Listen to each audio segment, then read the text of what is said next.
Assalamu alaikum. How are you all today? I hope you're in the best of health.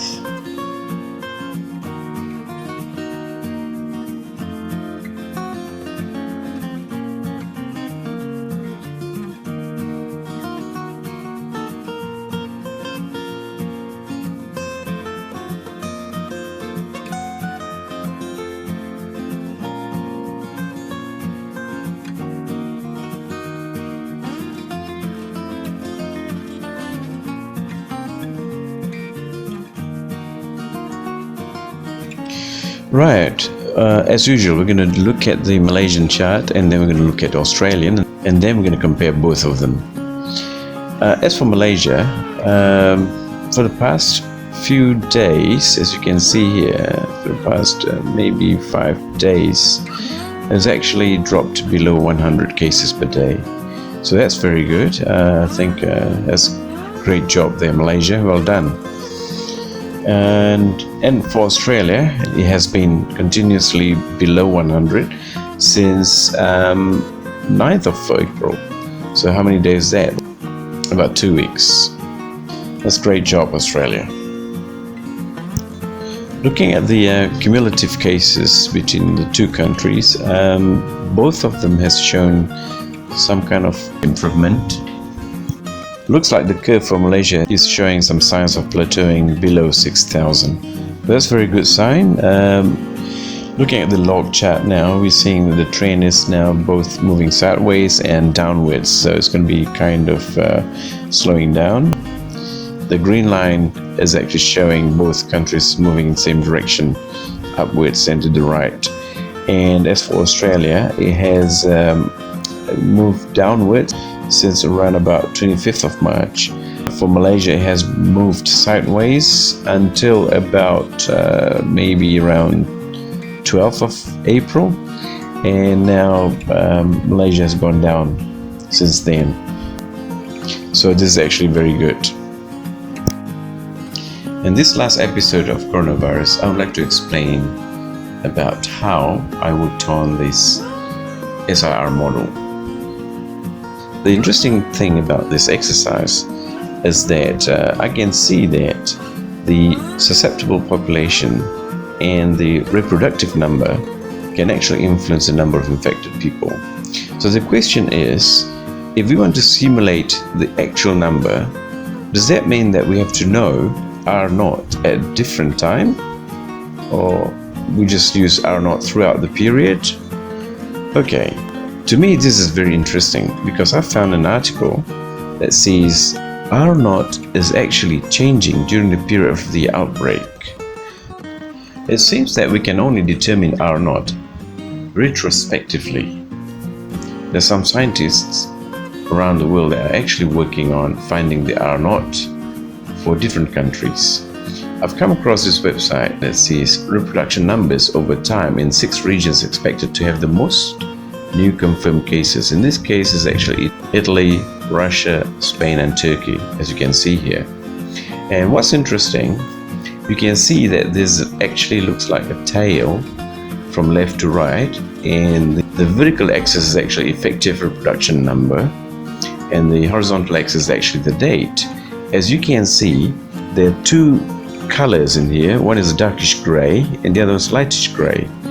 The darkish gray is actually the probability or 50% chance that the R0 is going to be in that region, and for the light gray area the chance is actually 90%. So as you can see, for Italy the R0 is going to an asymptote of 1, and so is Spain and Turkey, and Russia is actually hovering around 1.5 as time goes by.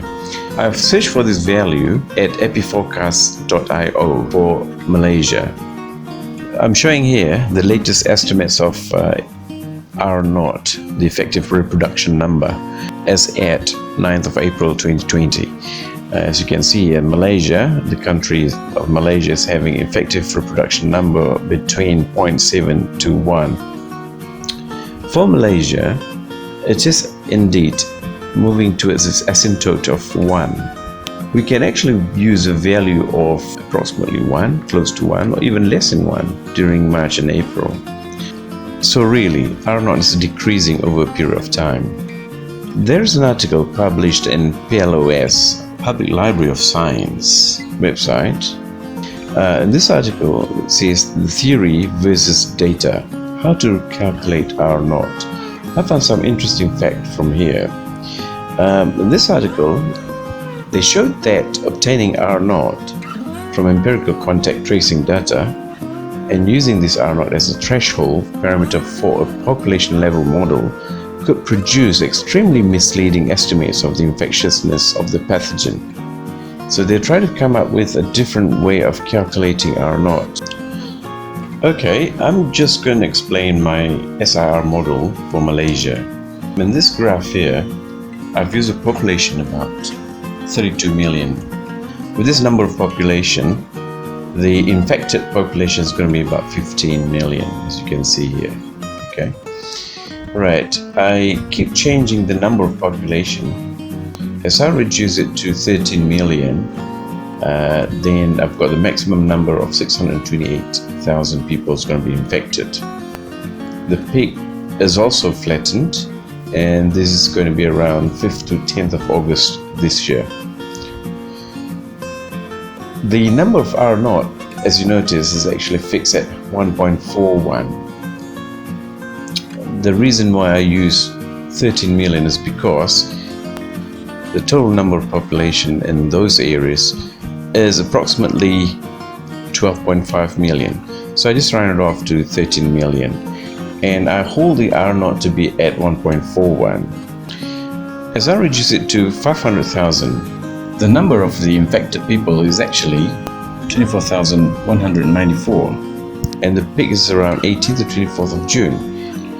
I further reduced the number of susceptible population to 55,000, and this has given us a maximum number of 5,358 maximum. Every time we change R0, we actually change the number of infected people. So I tried to experiment with R0 equals to 1.11 as well as 1.67. We can see that the curve is flattened further as the R0 gets smaller and smaller. Right, just to finish up what I've found about the modeling of the outbreak. The higher the number of susceptible population, more people are going to be infected. The lower the number, the less are infected. Another important thing that I found is that the lower the R0, the lower the number of population is going to be infected. So these two parameters are the one that needs to be controlled as far as I can understand. This is the reason why the governments of most countries have been enforcing the movement control order. Well, that's it from me now. Thank you for following the progress of COVID virus widespread in Malaysia and Australia. Thank you for watching.